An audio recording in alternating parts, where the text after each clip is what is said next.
Jeff Gravley enjoyed a 35-year career in television. 31 of those years was spent at WRAL. He started off as an intern. He worked his way up to be the lead sports anchor. During that time, he saw countless ACC tournaments, Final Fours. This is what happens when you're on Tobacco Road. There's a couple Super Bowls in the mix and even the Olympics. But here's the thing. When we're going over the brief history of Triangle sports, Jeff Gravley was part of a story that came out of nowhere that was a key piece to the story arc of one of the biggest names in all of sports, Michael Jordan. His time playing baseball, and that one time the Birmingham Barons came through Five County Stadium to take on the Mudcats. He's ultra famous, he's rich, and he's retired. So why is Michael Jordan playing baseball? Well, for one thing, never tell MJ he can't do something. But there's also more reasons. Just giving the kids an opportunity to believe in themselves, to choose something that they believe they can do and go out and do it. You know, that's my motivation about this. Baseball is a sport that Michael loved as a kid, and even at the age of 31, the passion is still there. Baseball is a fun game. You know, it's a game that kept me out of trouble when I was a kid. You know, when I started playing when I was 6 years old, and it could be that for a lot of other people. Now the whole world is watching every move Michael makes in his new sport, some with hopes of success and some with skepticism. The world's watched me for a long period of time now, but it doesn't bother me because once I'm on the field, you know, you can only judge me for the way I play, and I want to play hard, and I want to be productive, and as long as I'm productive, there's nothing you guys can really rip me about. It's certainly hard to rip Jordan's current play. Michael leads the Birmingham Barons in stolen bases with 4 and is a .300 hitter. But there will always be those who will expect a lot more. Jeff Gravley, WRAL TV5 Sports. What Jeff Gravley always understood, and what we need to remind ourselves of from time to time, is that if you're going to tell the story of Triangle sports, you got to show up for it. The Triangle has the most unique landscape for sports. 3 major universities along Tobacco Road with rabid fan bases, a Stanley Cup champion, an NFL team right down the road, and heavily invested transplants. Not to mention an interesting mix of sports teams that were. Joe Ovius brings you a brief history of Triangle sports, a candid conversation with those who help shape why sports matters here. So I used to watch you on television in high school and in college, and then before I actually joined Capital Broadcasting in 2009. So I just wanted to get on record that you were always very, very nice to me and accommodating as a 21-year-old working at 850 The Buzz. And then eventually when I came over to the company and, you know, kind of embracing what we were doing. So I wanted to get that on record that I've always appreciated that about you, Jeff. Listen, thanks for the frame of reference of how old I am now. Well, that's kind of the point. And how old we are now. That's the thing. I was going to say, that's kind of the point of this podcast. It's also a realization that we've all been doing this a very long time, and some people might not quite understand the stories or the impact on certain events in this area. And that's actually where I wanted to start, because I think you are uniquely positioned in a way that a lot of us are not, in that you grew up around here. You grew up in Oxford High, went to NC State, although you played like every sport, like badminton and everything, right? Tried to. Yeah? Tried to. Well, you played like 5 sports in high school? I lettered in 4. Okay. So it was football, basketball, baseball, and track. So, you know, that's back in the day when you did all of those things. No specialization. No, we didn't even know what that was. You just handed from one sport to the other. So did you think you were going to go play professionally in something? Of course. Absolutely. Of course you did. Yeah. I mean, I really thought I was going to be a college football player. I was going to play quarterback in college and was being recruited to do that. And then all of a sudden, too slow, young fella. When did you realize that wasn't going to happen? Yeah. My arm was better than my feet. So there you go. All right. So then I decided I'll try baseball in college. You were a traditional drop-back passer. Is that what you're saying? Oh, yeah. I did everything but wear the black high top. Black high top cleats like the other number 19. Perfect. Johnny U. Yeah, and, you know, we all as athletes had that expiration date that we don't know what it is. Yeah. You're either going to run out of time or you're going to run out of talent. Mm-hmm. And I did both. Okay. So I did get a chance to walk on and play baseball at NC State after not making it as a baseball player to East Carolina my freshman year. Mm-hmm. So, but I was only a couple of years there when Coach Esposito and Coach Tanner said, you know what, son, we really think you should try to find something that you're going to do for your career. When did you decide, well, I love sports. There's a TV station across the street in WRAL. When did it kind of like the light bulb go on that I'm going to go try to be an intern at WRAL? I always knew I wanted something in sports. Okay. You know, it was either coach it, and when I went to East Carolina, I thought I was going into sports medicine, but quickly got weeded out of that program. And so I was like, well, I think I'd rather tell stories. I mean, when I was growing up, I watched RAL, I watched Tom Suter, Nick Pond, and then when I was in college with NC State's run to the '83 championship, you know, I would follow Tom and Bob and Jay Jennings and all of their coverage. And Jay was the one that really was the hook for me because he did photography. He did those photo essays, and he actually was the first person that allowed me in the building to have a conversation. Oh, okay. So it was the jelly roll. And so I was like, that's what I want to be. I want to be a photographer. I want to tell stories through video and through music and through stories that way. Had no desire to go on the air. So I felt like that was going to be my avenue because if you heard me back in 1980 and 81, you would say, there's no way that guy's going on the air. Oh, syrupy Southern accent. Really? Oh, well, man. I mean, you're, look, Oxford guy, so yeah, that makes Sure, sense. and I still have a Southern twang, but this was really bad. How did you get rid of it? Actually, was told by management at RAL that I would never go on the air there. And I was like, okay. And then finally I started wanting to do some stories, and they said, well, you need to go see a coach, a speech coach. So I did. I went back to NC State and met with Dr. Dan DeJoy and took speech lessons. And he was able to help me a lot to allow me to finally get clearance to do the recordings on the answering machine. So if there are a lot of people listening to this may not even know what an answering machine is. I wasn't even clear to do the daggum answering machine, Joe. So I had to work my way to get approved to do the answering machine, and then finally to get to do a story. And then finally, years later, to sit on the anchor desk. It's a switch, though, because we've been in social settings together. It's a switch. Yeah, that Southern accent, it's still there. Yeah, it'll come out. Oh, it absolutely will. I still have what I call sour notes. Okay. I swallow my INGs or my ERs, and that's the one thing that we work so hard on. All right. I still have that. My mom had a cassette recording sitting at her house a few months ago, and it was when I was giving a sermon as the youth pastor my senior year at Webb at our church in Oxford Baptist. Joe, it was horrible. I mean, I'm like, who is that person? I don't. It was the message. It was the message. If you go back and listen to the air checks from WKNC, the student radio station at NC State, when I was a freshman doing my first on-air shift, it's like, who is that child? Exactly.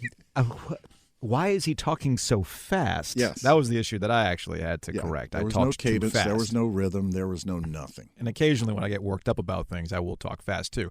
So, all right, so you clearly had to jump through a lot of hurdles and correct a lot of things before REL would even allow you to do the answering machine, obviously.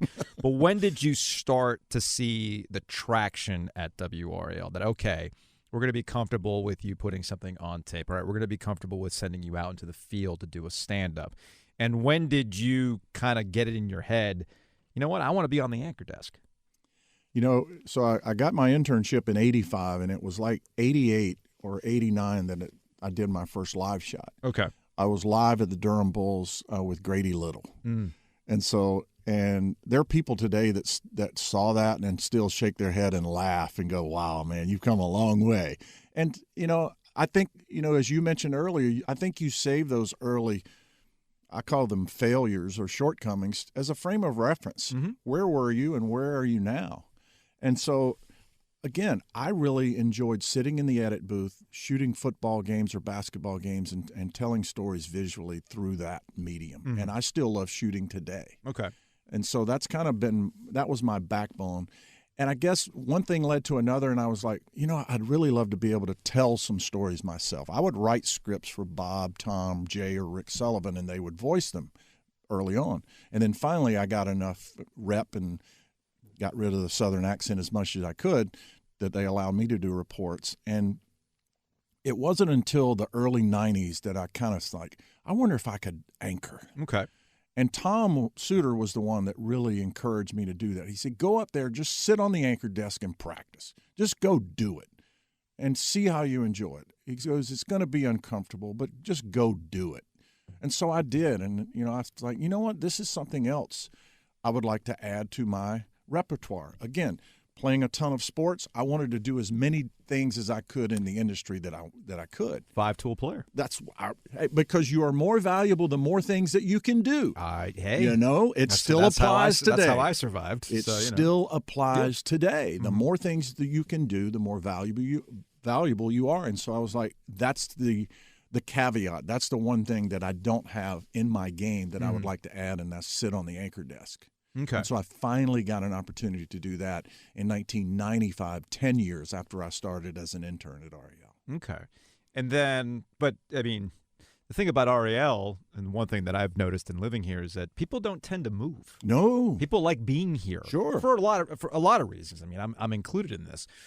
And that's one thing that I notice about WRAL and the success of RAL back in that time frame. Well, listen, it's one of the greatest sports markets in the country. I agree with you. Right? That's why we're doing this podcast. I don't think people quite understand how unique this market is, and it continues to evolve and be unique.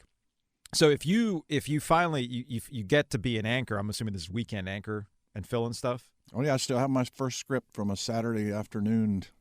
Yep.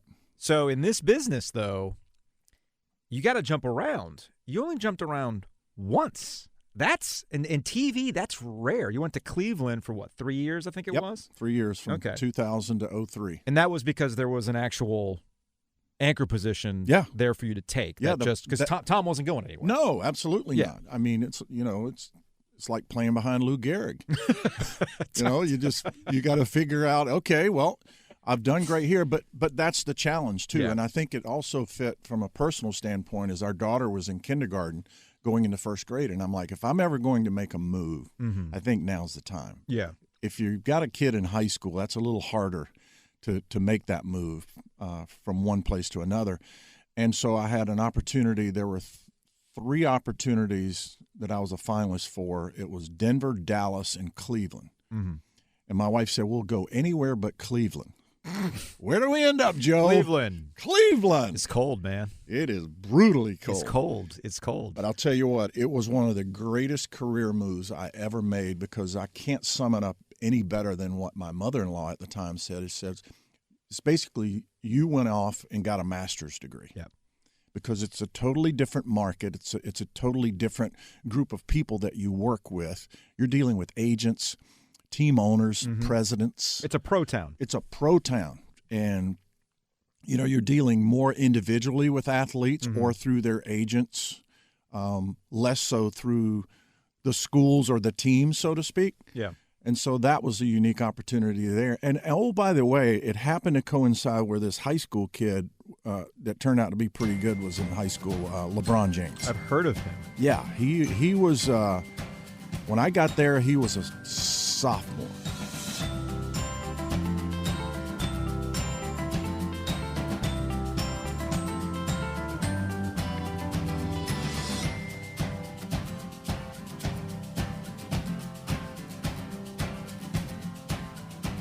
You cut your teeth in a college town. You get and we also know about Football Friday and the impact on high school sports in this market. And we've talked to Tom Suter about that specific role, Football Friday, which I know you were a part of as well, and how that brings communities together. It's a different kind of coverage. So I almost feel like you were best suited to kind of get it's a pro town that might not understand the impact of the high school sports and what they were witnessing at that level, because high school recruiting around here is whatever. I mean, that just kind of comes with the territory. Up there, I don't think it was probably a foreign concept to them.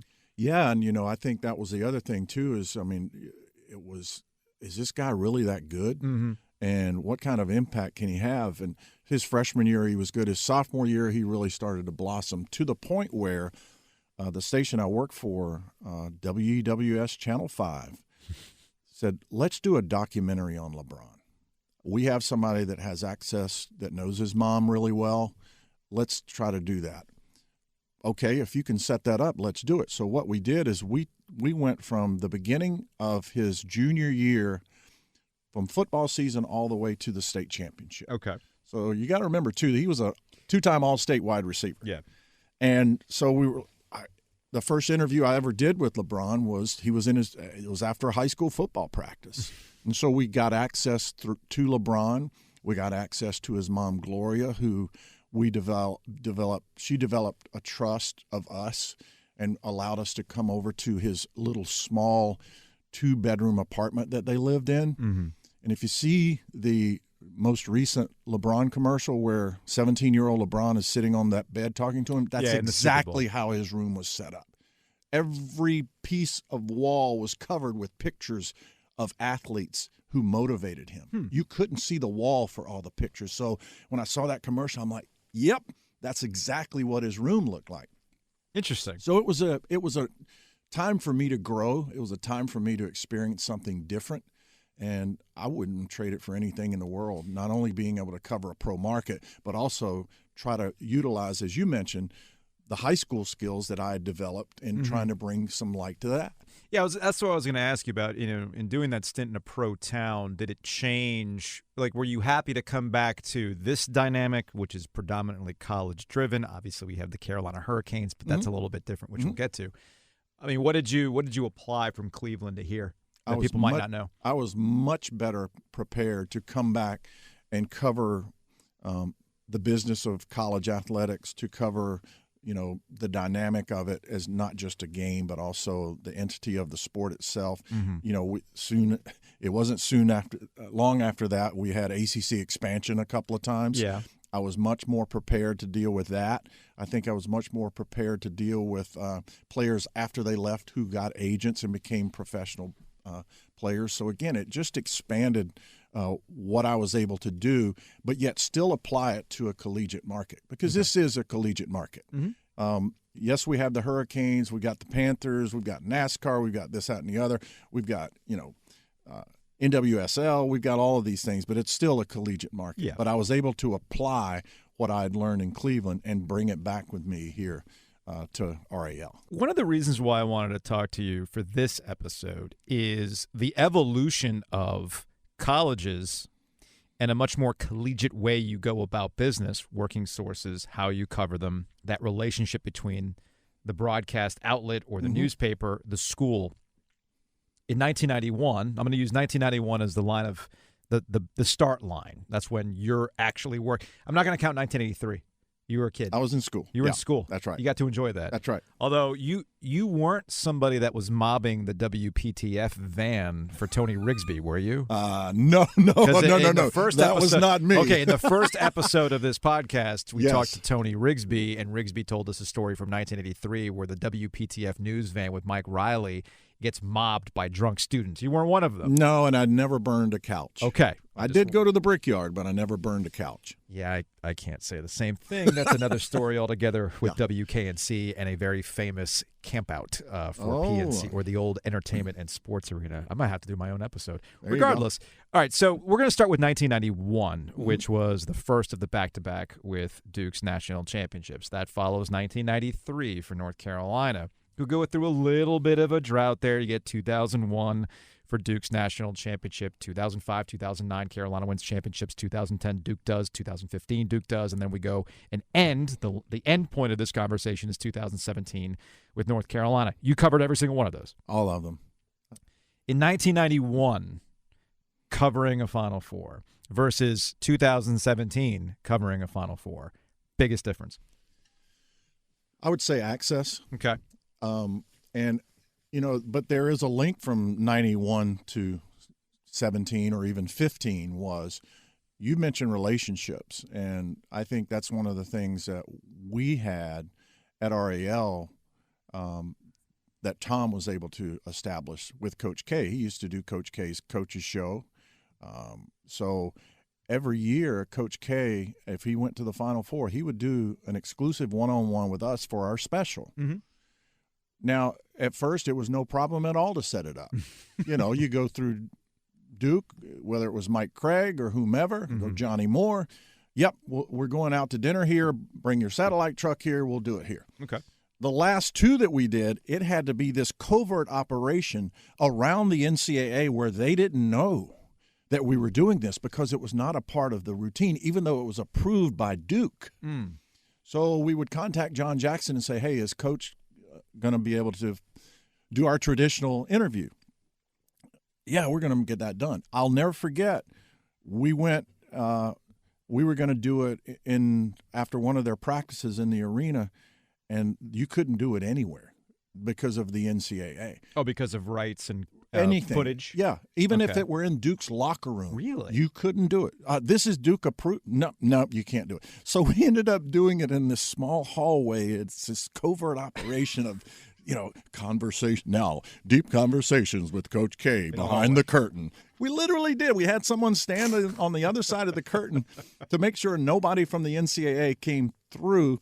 But again, that goes back to the relationships that we were able to build over the years. I mean, I remember back, I didn't go to the Final Four in '86, but RAL did, and that was kind of me cutting my teeth in the market of covering different teams. And to this day, we have friendships, and I have friendships with Jay Billis and with Tommy Amaker and Johnny Dawkins and David Henderson and all. And so I think, that's a part of it all, is how you build relationships with people and how, we would still go through the proper protocol. Yeah. But I think, the biggest difference is the number of people that are covering the event now, including some of the, now you've got, if somebody has a cell phone and a website, they'll get credentialed sometimes. Sometimes there's a lot more competition. Yeah. As far as space is concerned. We don't. When's the last time you went in a locker room? What, pre-COVID? Pre-COVID, the last time.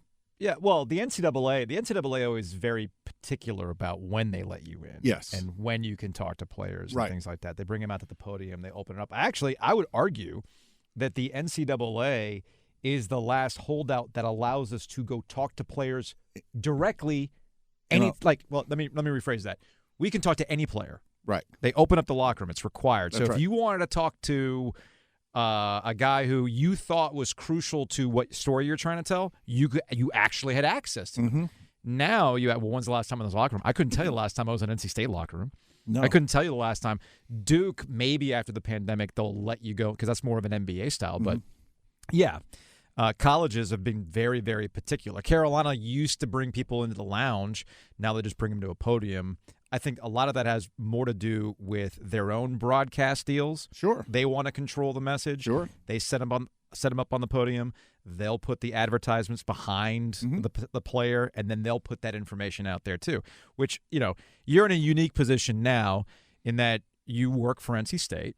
You're part of that broadcast arm now. You're part of the, as I like to call, in-house media for the Wolfpack, in the same way that North Carolina has in-house media and Duke has in-house media.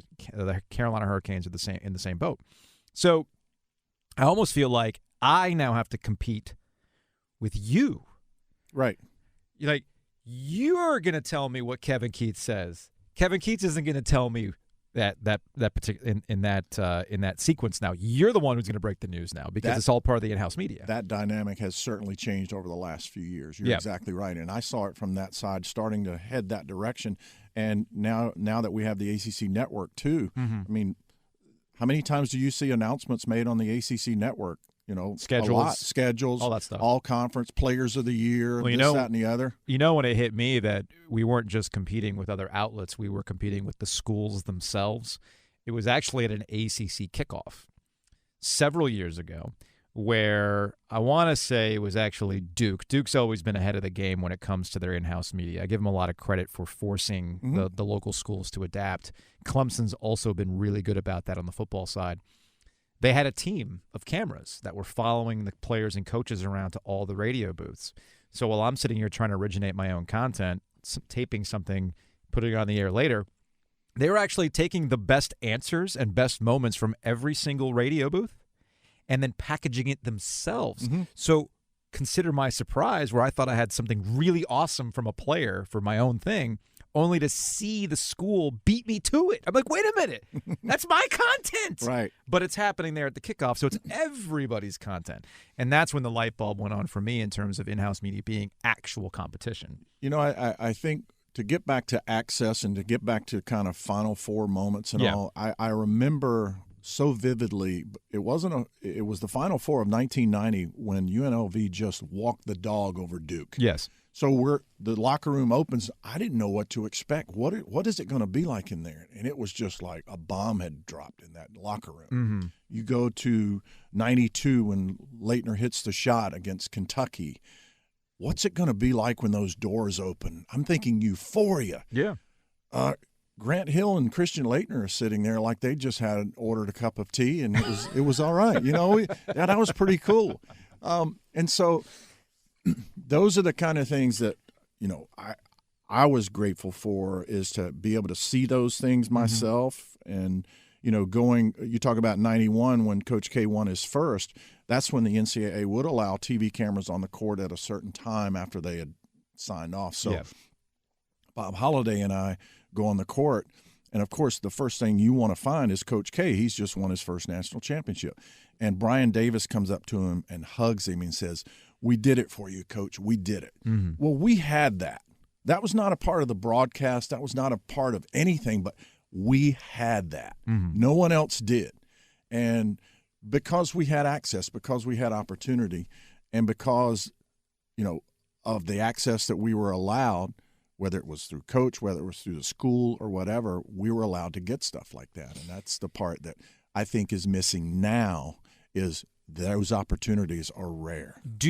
How do you think the fans lose out in terms of the relationship they have with the schools that they like? Mm-hmm. How do you feel that stuff being slowly taken away for the more packaged stuff that we get today? How do you think that deteriorates the relationship?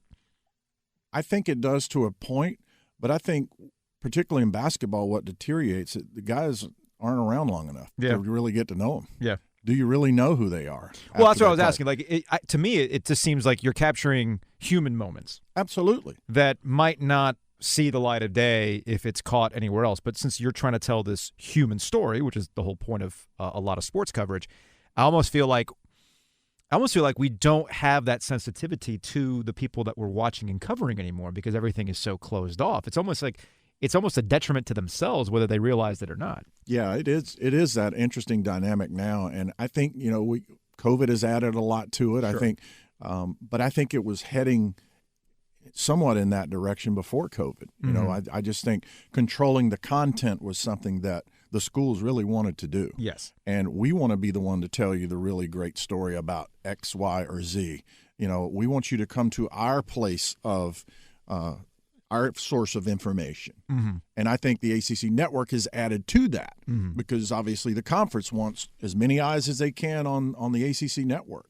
And so I think those are things that are being battled now, where, you know, back in the 80s and 90s and even 2000s, early 2000s, it was basically the media, the ones that you either were on radio, on TV, or making print newspapers or doing internet. And I just think that has changed and expanded beyond what I think a lot of people expected it would be.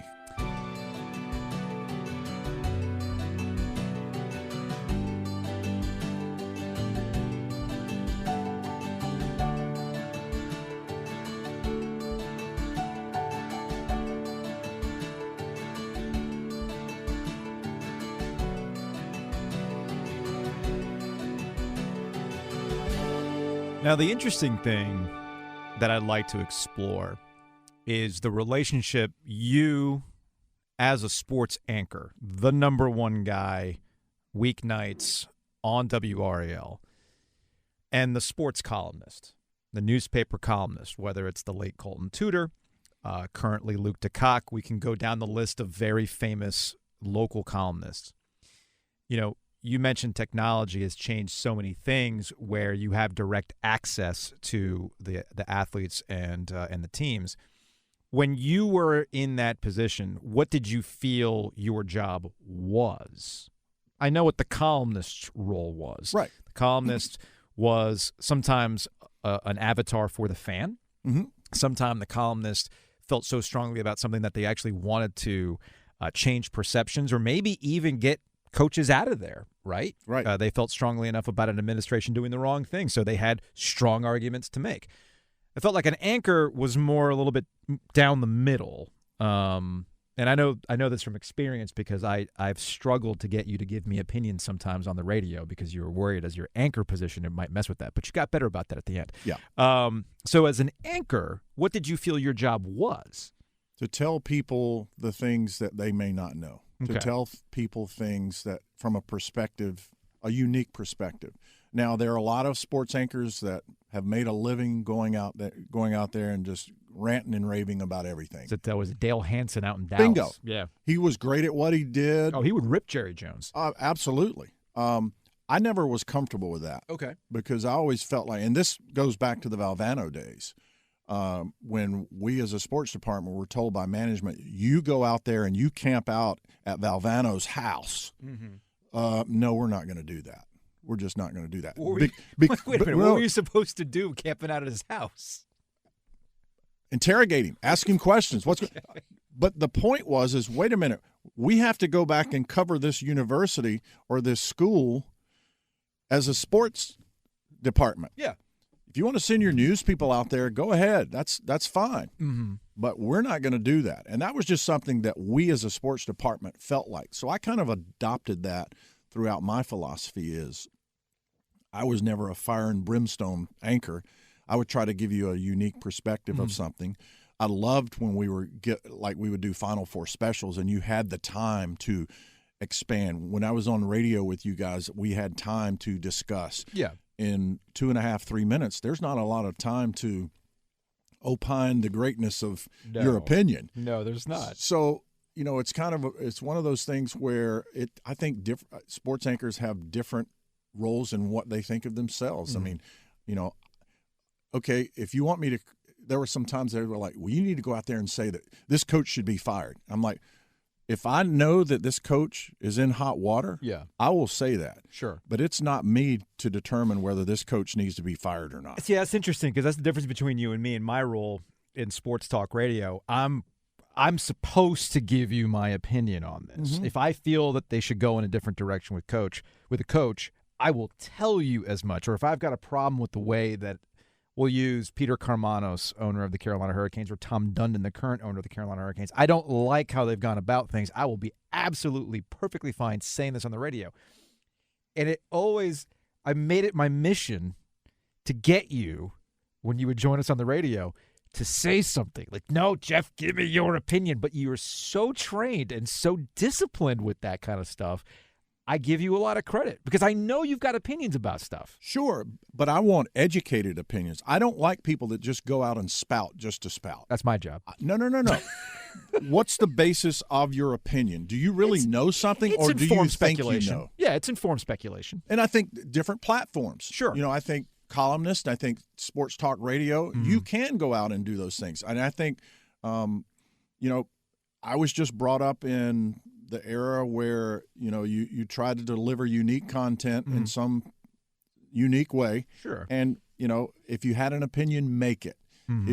If you had an educated opinion, make it. Okay. If you did not, if you're just speculating, that gets you in more trouble than anything else. If you don't have a basis for it, because there were some times I would say something and I would get a call or back in the day an email before texting or whatever. You're off base here. Yeah. You don't really know the whole depth of the story. You're also in a different position than somebody like me or Adam Gold or now Joe Giglio on the radio, where we see you every night. There's a little bit of a different – you actually have a gravitas that some school could easily say, it's a sports talk radio. What the heck do they know, right? Mm-hmm. But with the anchor position, there's a little bit of gravitas that comes along with it because we see you every night and we know who you are. And I can see where the schools, knowing like, man, all these people are watching Jeff Gravley.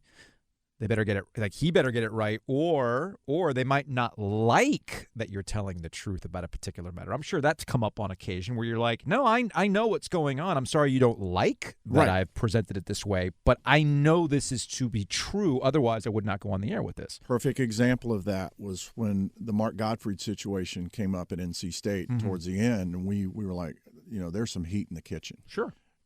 But instead of sitting there, I physically went over to WB. I'd gotten a tip that something's really hot in the oven today. So I went over there and I just sat in the parking lot. You're talking about Weisinger Brown, the basketball facility. Yeah. And so I go over there, and sure enough, it happens right in front of me. He comes out. We had a photographer, but again, I used a hunch and a tip to go and try to physically and visibly see for myself, as opposed to sitting back and waiting for somebody to tell me or speculate. This could happen. And so I think there's depth to journalism, too, that a lot of times is ignored or not practiced. But I also think there are different avenues of how you deliver your content and what your content is. I mean, what you guys do on Sports Talk Radio, a lot of it is foresight. A lot of it is look back. Why did this happen, or what should happen? What are you thinking?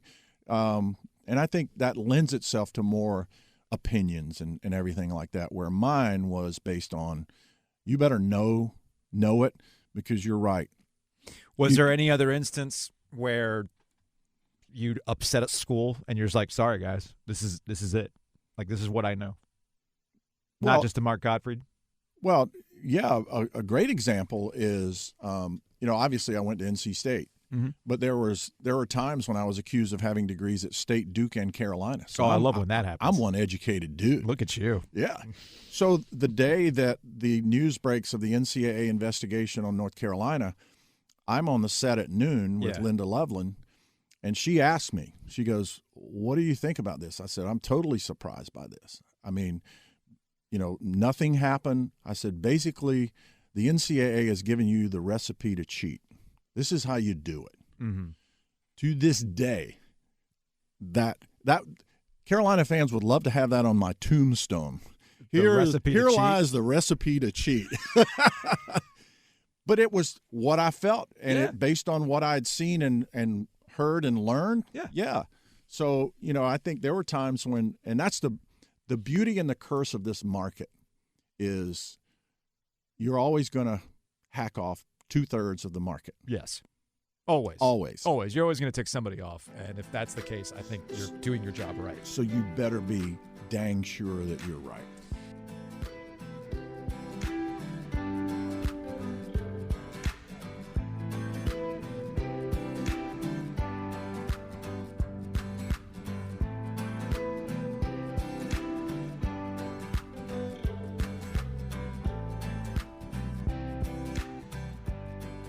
Everybody knows Stuart Scott, the late Stuart Scott, with his association with ESPN, his cancer battle, and becoming the modern face to what ESPN does around V-Week, Jimmy V-Week.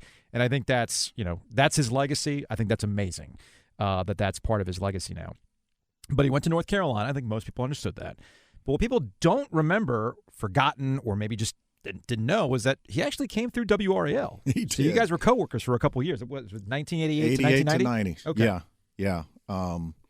And, we didn't have any room in our sports department for Stuart Scott. Yeah. Now, you say that today, that. and you're like, Think what? about that. What are you talking about? What kind of idiot? Well, because he's a classic case of a guy. He had come from a station in South Carolina. That's correct. To get to REL, and then he left REL to Orlando. And again, networking, opportunities, and then from that Orlando station, he met the right guy, gets to ESPN.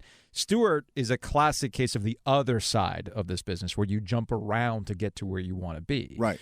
Where you spent 31 of your 35 years at WRAL. But when he came through, you just said it, like, there's no room here for a guy like of his talent. They wouldn't expand the department to bring in Stuart Scott. Well, at the time, he wasn't the Booyah Stuart Scott. And by the way, it's not Booyah, it's Booyah. I know.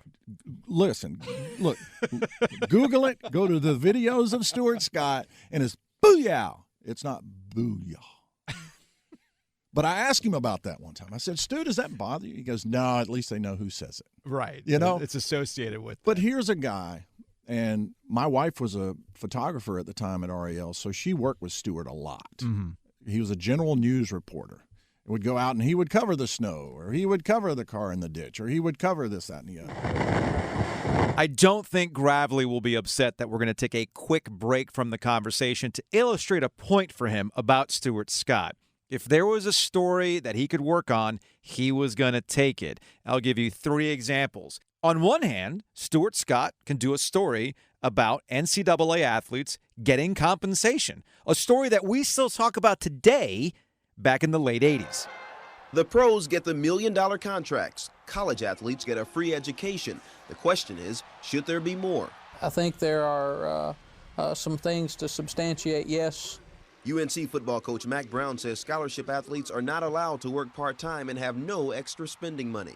Even if a young man can get some money outside of his scholarship, maybe a scholarship award from his church, a citizenship award from a group in his hometown or area, he cannot accept that money above his scholarship and would have to give that back. Coach Brown says it's a lot more complicated than just paying the athletes. Where does the money come from to pay the 600 or so athletes here at UNC Chapel Hill? And do you pay just the football and basketball players or all of the athletes, including the ones in the non-revenue sports like field hockey and cross country? Tough questions. And Coach Mack Brown says it will take a lot of time to come up with the answers. Former NC State player Benny Bolton thinks the answer is easy. He says pay up. The NCAA itself is a criminal organization that keeps the player from getting the money that he generates. Ironically, the executive director of the so-called criminal organization believes athletes need some extra spending money. We recruit young people from all over America, from all ways of life. We bring them to our campus. If we do that, then we ought to be sure that they can live like any other student on campus. Former Duke running back Roger Boone says the extra money would be nice, but to actually pay athletes would hurt the game. You could come up with high school players will come up with agents trying to negotiate contracts with colleges. If you're trying to be a student here, first that's supposed to be what we're here for. And I think if you're worried about how much you're getting paid, I think it would hurt your experience a lot. For Roger Boone, the experience was payment enough. Stuart Scott, WRAL TV 5 News. Scott can go from a serious story like compensation for athletes to talking about Playboy and a Girls of the ACC edition that was controversial at the time. It is vintage Playboy, women in various stages of dress, but with women from all 8 ACC schools represented, complete with the names and emblems of each university. This issue hits home.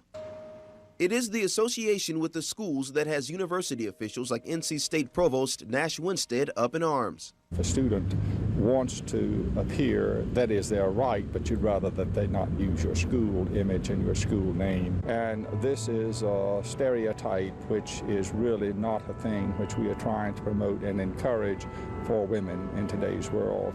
Many students on today's college campuses agree. It's one thing if they want to do it on their own, but when they're using the school's name, I don't think it's right because it just makes everyone look bad.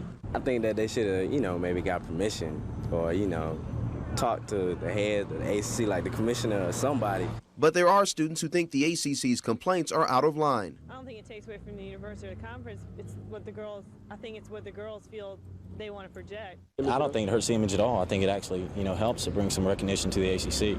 Once or twice a year, ever since 1977, Playboy has been putting out issues like this one.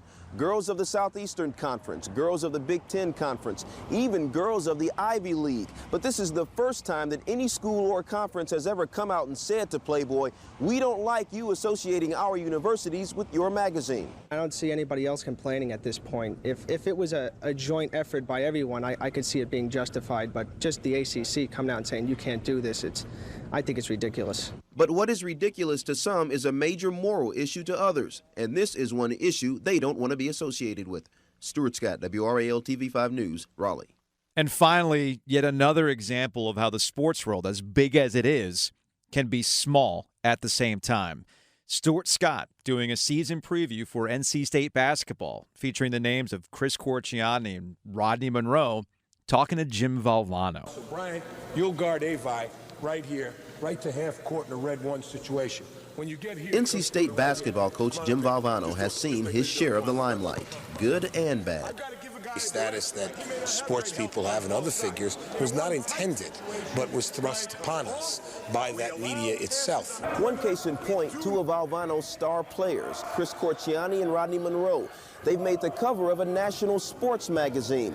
The caption with their picture reads, "Beyond compare." Well, maybe as basketball players they are, but Coach V says now in everything they do, they have to live up to it.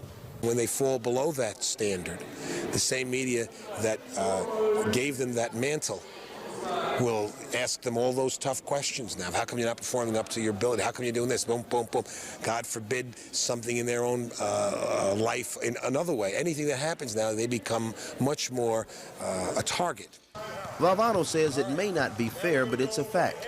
Public scrutiny comes with the territory of being a celebrity, and he simply accepts it. He knows his life is an open book.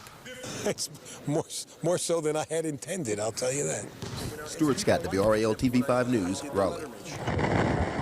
So my wife saw a side of him that I didn't get a chance to because you spend so many hours in the car, you go to the same places to eat, and Stuart was a guy that would love to fake an injury or a fall. So my wife and Stuart would be walking somewhere, and all of a sudden he'd just sprawl out on the floor. Well, at first my wife would help him up, and then finally she just said, "That's just Stuart being Stu." And all of these people like, "You're going to let that gentleman lie on the floor, and you're not going to do anything to help him?" That's just Stu being Stu. But the other part, too, was our famous flag football games on Sunday afternoon. Mm-hmm. Stuart and his brother Steven were two of the high draft picks, but we would always have company flag football games. I was going to say, when these are the fun things I missed out on. So you say these flag football games. Who organized them? We would always just at the station say, "Hey, we're going to go this Sunday. Who wants to go play?" Where would you guys play? Over at NC State on the intramural soccer field. Okay. Yeah, we would go over there and just walk across the street, grab your stuff. Yeah. Okay. But Stu would always show up dressed to kill. He had on his football. Basically, he had his football uniform on. But he was a guy that was still in such great shape he could pull that off. Mm-hmm. And man, he was good. He was good and loved to talk smack. But you're still a relatively young guy in 1988. Sure, absolutely. Were you telling me you weren't in shape too? No, I was. I could sling it. All right, I'm just making sure. But there's one time there's a famous clip that we ran on the air one time. Yeah. Where I'm playing DB, Stuart catches it, and listen. He was running down the sideline, and I got an angle on him, and I did touch him. I forced him out of bounds. No. You made a play. You made the right football play. He claims no. But the look on my face, and when I went to Cleveland, Stu did a spoof video for me, and he used that video. Okay. He said, "Yo, Digger." I was still in bounds. But he was just one of the most genuine people, and again, used and took every opportunity to help himself grow. Yeah. And he didn't forget RAL, right? Never. Yeah. Ever. Why do you think that is? Because he was only there for 2 years. That's right. I think it was a part of his roots. I think it was part of, an area, too, when he was at Carolina. He watched RAL. He knew who Tom Suter was. And I just think he just felt an allegiance for a place that was going to give him an opportunity. I think he felt the same way in Orlando. He felt the same way in the station he was at. I believe it was in South Carolina. It was in South Carolina. Yeah.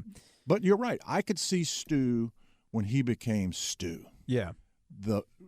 And he would still to say, "Call me anytime if you need anything." Yeah. And when I was in Cleveland, I called Stu a lot. Okay. Because it was such a different market for me. I'm like, "Stu, man, I need some help." What'd you learn from him? Just how to handle the different people that you deal with, the professional athletes. He goes, "Listen, you can go up to them and have a conversation and say, 'Hey, can I get your number?' or whatever, this, that, and the other." It may be different in college.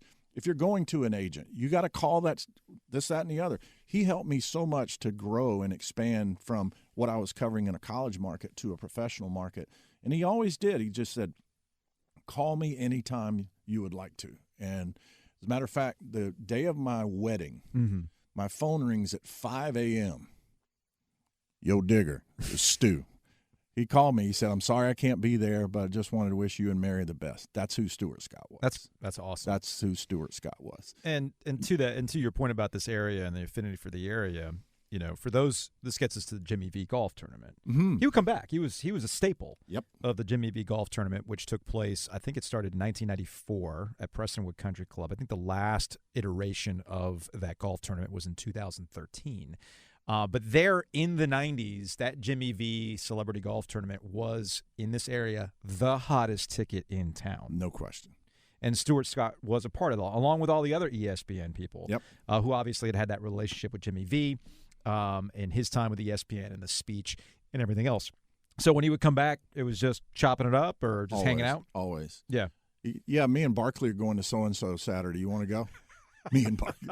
It's me, just casually dropping me and Barkley? Yeah. Yeah.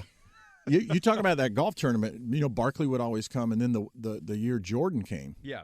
That was insane to see Jordan because, obviously we were told he's not going to talk to anybody. Don't worry about it. And so at the end of he's finally finished his round, and I'm like, what have I got to lose? I'm like, I at least want to go say hi and try to get a couple of questions off. And sure enough, he stopped, and I'll never forget. I said, Michael, there are 1,000 things you could be doing right now. Why are you here? He goes, because Pam asked me to come. Yeah, okay. Pam, hold on. Yeah, and so that, again, a connection to the area, a connection to an icon in the area in Jimmy V, and the ultimate icon, Michael Jordan, being there kind of tells you how big of a deal the golf tournament was. And I'm hoping, and I heard there may be some type of reunion in 2024. Okay. To try to bring everybody back together. I would whether love... it's for golf or whether it's just for. Too bad Fat Daddy's is not around. Well, exactly. And that's where I was going. That's where I was going for this. For people who don't know, there used to be this burger joint off of Highway 70, Glenwood Avenue, by Pleasant Valley Shopping Promenade area where the Best Buy and all that stuff used to be.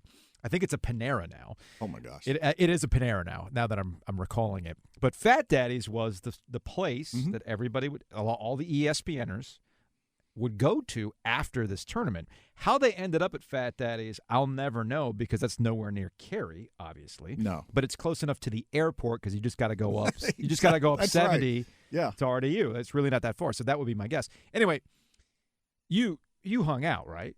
Tried to. You tried to? You tried to hang out at Fat Daddy's? Tried to. You get never went to stoned Fat at the Daddy's. door? No. Okay. It was always the thing they would have at Prestonwood after all the golf tournaments over. And if you could get in, get in. But the statute of limitations still apply.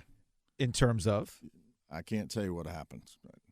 Oh, so what happened after the Prestonwood stays at the Jimmy V stays there? You can't talk about these things? That's exactly Jeff, right. It's been nearly 20 years. No, 30. No, wait, what am I at now? Yeah, it's been nearly 30 years. What are you talking about? I don't know what you're talking about, Joe. What are you talking about, Joe? I've seen pictures. Yes. I know. It happened. I've seen Chris Berman with the mic in his hand at Fat Daddy's. Come on now. Yep. I know. Barkley was phenomenal, though. Okay. He was phenomenal. But I guess that also kind of speaks to something that people might not realize. Some media people might be competitors on the air, and these jobs are coveted. Sure. But behind the scenes, there's a level of camaraderie that the audience will never see, and I think that came through with the Jimmy V post parties, right? No doubt about it. And I think there is a respect that all of us have for each other for what we go through in the media, and I'll put the big blanket over all of it. I mean, we all go through some of the same things, whether you're in television, print, radio, or whatever. You can't give me one post-Jimmy V tournament story? Not one? No. Jeff, that's what I'm doing this podcast. All this, I just talked to you for 50 minutes to, warm you up to give me something. When Barkley dies, I'll be able to tell it.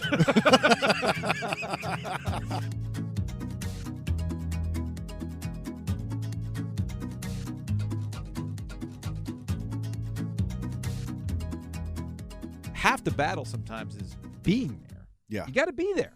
Right. And if you're not there, you might miss something. Right. This is why I could easily watch stuff from my couch on my beautiful television, but a good example of this was I saw Nolan Smith and Tony Bennett get into it recently at Cameron Indoor Stadium in a very heated match. If I was watching that game from home, I would not have seen You're Nolan at the mercy Smith of the saying camera something or to Tony director. Bennett that That's clearly exactly right. upset him. That's right. So these are things that you just don't get to see on television and why it's important to be there. Right. And you're there with your cameras to capture these things, and we see these things that these ESPN 30 for 30 documentaries do not happen without this local footage. Couldn't agree more. Which gets us to where we wrap things up. You mentioned Michael Jordan. Anytime Michael Jordan does anything, people lose their minds, right? Michael Jordan shows up recently at North Carolina for a 1982 commemoration, and it's like wall-to-wall cameras, everybody getting that stuff. But he was a Birmingham Baron. And this was covered in the Last Dance documentary. And everybody, is fascinated by a lot of this footage. Now, some of this footage that people were going nuts over, that was NBA footage. Right. They were doing this documentary. They were following that Bulls team around. But you couldn't tell the full story of Michael Jordan without his time away from the game and when he was a minor league baseball player. And it was not lost on me that a lot of that footage was WRAL footage, which I'm pretty sure you shot. You got that at right. The Mudcats. There is no doubt about it. So how did that – so, like – basically, it's a very simple question. It's like, what the hell was that like where you're going, all right, well, I've known I was here. I know of 1982. I know Jordan's career. Anytime this guy does anything. But this has to be a pretty surreal moment where you're going to a Mudcats game to go get footage of Michael Jordan in a baseball uniform. It's one of those top 5 career moments that you go, really? It was a Saturday, and the great story of Michael buying this $500,000 bus for them to travel in luxury, so to speak, in the minor leagues. Mm-hmm. Well, my goal that Saturday is I was going to get a shot of that bus coming into Five County Stadium and Michael Jordan walking off the bus. Mm-hmm. Well, I get there, probably 6 hours before the game, and I see a friend of mine who did grounds crew for the Mudcats, Bill Riggin. And Bill goes, "What are you doing here so early?" I said, "Bill, I'm getting a shot of the bus pulling in and Jordan walking off." And he goes, "Well, you might get a shot of Jordan or the bus pulling in, but Jordan's already here." I'm like, "What?" It's like, "Yeah, he's over in the clubhouse." Well, the clubhouse was a trailer. Yeah. All right. This is not the Five County Stadium today. No. He goes, "He's already in there. He's getting treatment on his wrist that he hurt last night." So I walk up to this trailer with a little 1x1 window in it, and I look in there, and lo and behold, it's Jordan sitting in an empty clubhouse with an ice bag on his left wrist. Mm-hmm. And I'm thinking, okay, clubhouse open up till a couple hours before the game. What do I got to lose? So I leave my $100,000 camera out in the 100-degree heat, and I open the door. I said, "Hey, Michael, how you doing? I'm Jeff from WRAL. Just wanted to come by and say hi and this, that, and the other." He goes, "RAL." He goes, "Is Tom Suter still there?" And I'm like, I'm in. I said, "Yes, he is." And then the next question, I'm like, Jordan goes, "Did he ever get married?" And I'm like, "Yes, he did. He got married a couple of years ago." "Okay, well, we were always wondering about that and this, that, and the other." And so I said, "Well, how you doing?" And this, that. And it ended up a 20-minute conversation with Jordan. Mm-hmm. The two of us, like we're sitting here today. Mm-hmm. Nobody else. And I'm sitting there going, oh, my goodness, this is just unbelievable. Part of me is like in awe. Yeah. This is Jordan. And then part of me is like, we're the same age. We could have played against each other in high school. Mm-hmm. And so it was all that back and forth. And at the end I said, "Hey, Mike, would you mind doing an interview with me before the game just to kind of give an update where you are? People in the market still love you, this, that, and He goes, "Why do you want to interview me?" He goes, "I'm not even hitting 200. I said, "Yeah, but that's Michael Jordan hitting 200. Yeah. He says, "I'll do something with you guys after the game with all the media." And sure enough, he did. Okay. But to this day, that is one of those, oh, my gosh, I can't believe I'm in this moments. And it was with Jordan. Yeah. And, you mentioned the Saturday he showed up in Chapel Hill. Anytime he shows up anywhere, there are certain people that if you're in the same room with them, you're like, whoa, that's Tiger Woods is another. Yeah. And but Jordan is a little different. He's one of those guys where you're just like, oh my goodness. Hey, I'm like an idiot in 2016 for the national championship. North Carolina and Villanova, Jordan was in the building. Yeah. You know this. And you know what that becomes. When you know Jordan's there, it's like the station manager's telling you, well, we need footage. Exactly. And even in this day. Or they say, can you get an interview with him? That's always my personal favorite. But the footage part, you need the B-roll footage. And I don't think I'm giving away too much of the game here, but it does kind of tie into the changing nature of the business and who gets sent to what and what the footage is. You know, you're talking about your really expensive camera sitting out in the sun. You know, shout out to Jason Jennings, Jay Jennings' kid, who now is at WRAL. Exactly. And he's our sports director. I mean, poor guy. He's like, "Are you there? Are you in Chapel Hill?" I go, yeah. Brownlow and I are here to do a panic room. He's like, "I don't care if it's from a mile away. I need some footage of Jordan in the building." I go, "I got you." You know, but through the magic of iPhone technology, I can get pretty decent footage from the 200 level, right? Right. I bring up that story to just make the point. When Jordan shows up somewhere, everybody loses their mind. And that's why I wanted to tie it back to that Birmingham Barons Mudcat story, because you showed up at the right time for this one. You don't show up for the right time, you don't get that conversation. No. You don't get that interview. No. You said it so well. You have to be there. You know, the first video out, "Come Fly With Me"? Yeah. If you go back and the very famous Nike production. If you go back and look at that, you will see so much Jay Jennings video in that. And the caveat was, the agreement was, if you guys allow us this footage, we will guarantee you a one-on-one interview with Michael. Okay. Still waiting. It never happened. Never happened. Huh. No. Huh. Nope. No. Ask Bob Holliday or Jay Jennings about that. All right, Really get the. I might have to bring that up. I could see Bob kind of losing his cool. All you got to do is bring that up. All right. Still waiting for that interview. I will bring that up. I will bring that up.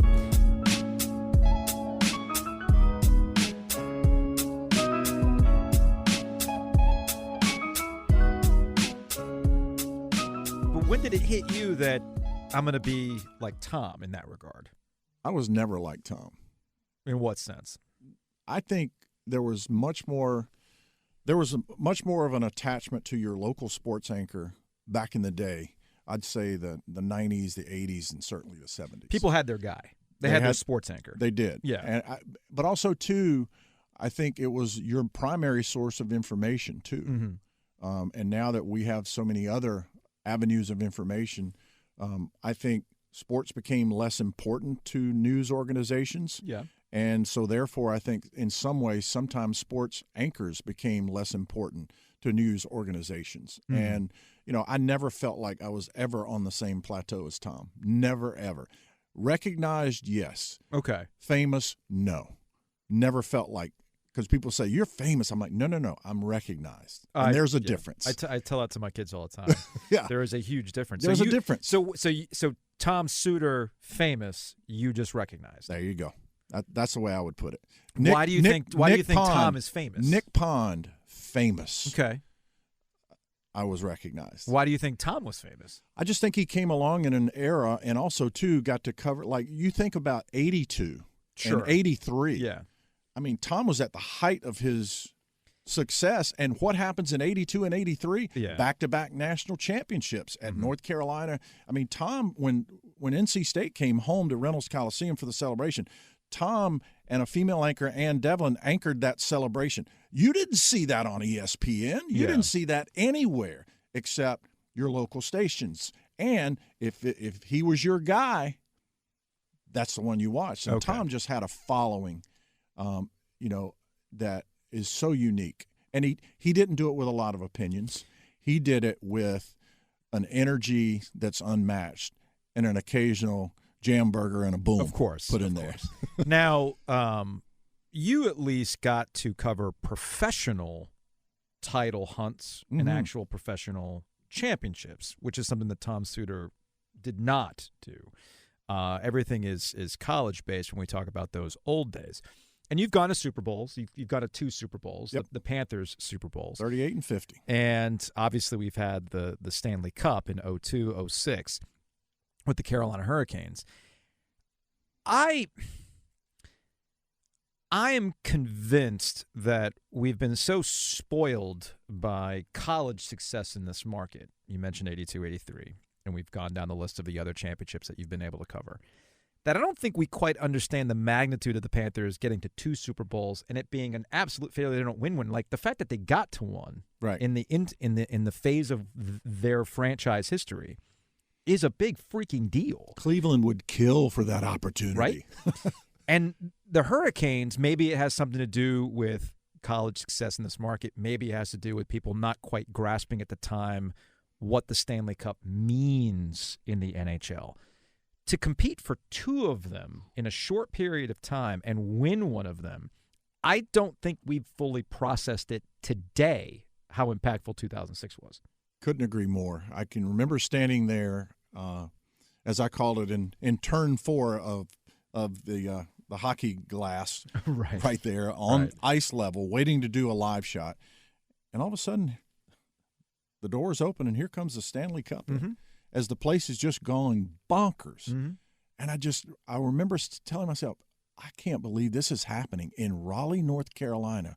The Stanley Cup is being paraded into this arena to be given to the team that we cover that came here to be the Carolina Hurricanes. Yeah. It is still one of the, if you're going to do top 10 moments in the history of North Carolina sports, I think it's in your top 5.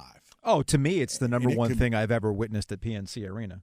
Oh, absolutely. Easily the number one thing at PNC Arena, followed by Shane McMahon at a SummerSlam dropping from the scaffold. You think I'm kidding? That was one of the wildest things I've ever seen in person in 2000, SummerSlam 2000. But anyway. No, that whole run to the Stanley Cup to this day resonates, and it was interesting to go back. I went back 10 years afterwards, and I interviewed Brenda Moore, Cam Ward, and Eric Stahl. And it was interesting to get their perspective on it from when they were in the moment versus 10 years down the line and kind of what it did to the market. I think you look at what it did for hockey in this market is one thing, but I also think it did a ton to keep hockey guys here. I mean, how many guys retire here after their playing days are done? Golf is great. The weather's great. It's great. Everybody's very chill about the athletes around here. It's not New York. It's not Toronto, where it's a pressure cooker in that regard, which I think also was a little bit of a detriment to the Carolina Hurricanes because, and we'll close on this, because I don't feel that the Hurricanes receive the same amount of pressure to succeed the same way NC State receives the same amount of pressure, or North Carolina basketball received that kind of pressure. 2002, 2006, 2009 were viewed as novelties. This is fun. Let's get on the bandwagon. Let's have a great time. Let's be there. It didn't have that same resonance the same way that basketball in this market does, or even to a certain extent college football, where if you're an NC State fan that's been longing for some kind of championship, the gutting of what happened in the College World Series, right? So to me, I think we're finally at the point now with the Carolina Hurricanes where there's actual expectations and consequences for not being successful, because we went through a 10-year drought with no playoffs. Right. If that happened at State, if that happened at Carolina, if that happened at Duke, and not just missing the playoffs, I'm talking about some really bad, lean seasons too, nobody would have stood for that.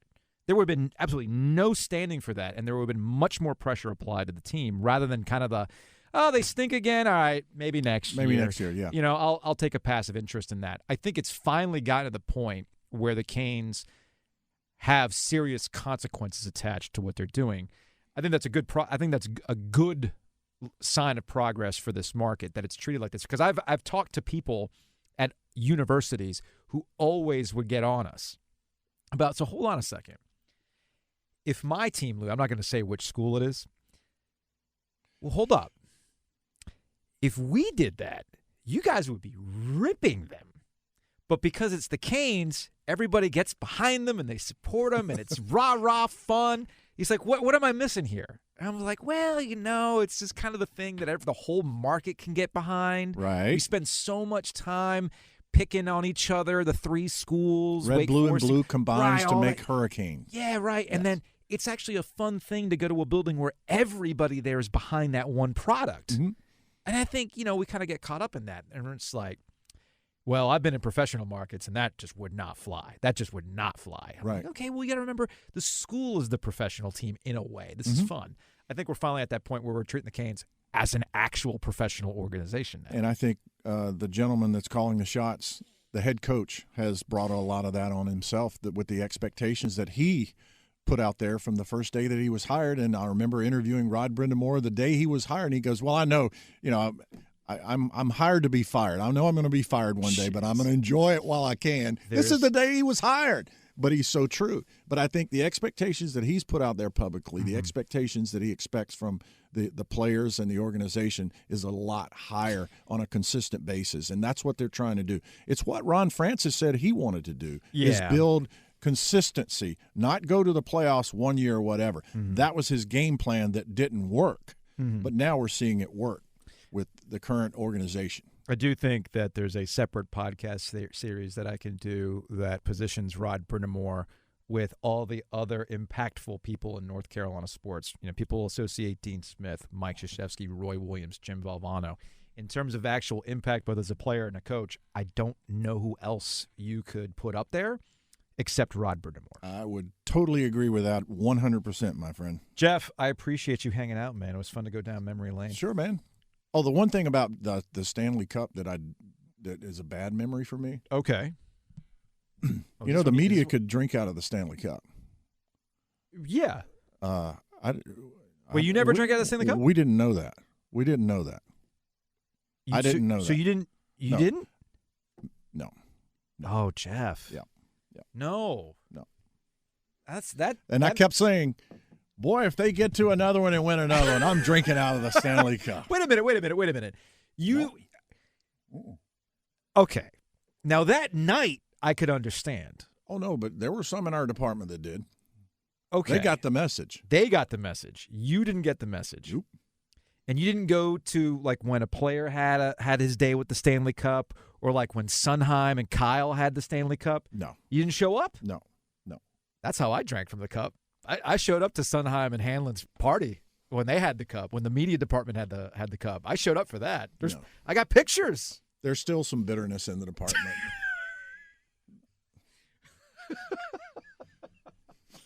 All right, well, tell you what. When the Canes win the cup again, I'm there. We're going to make damn sure that you actually get to drink from the cup. Absolutely.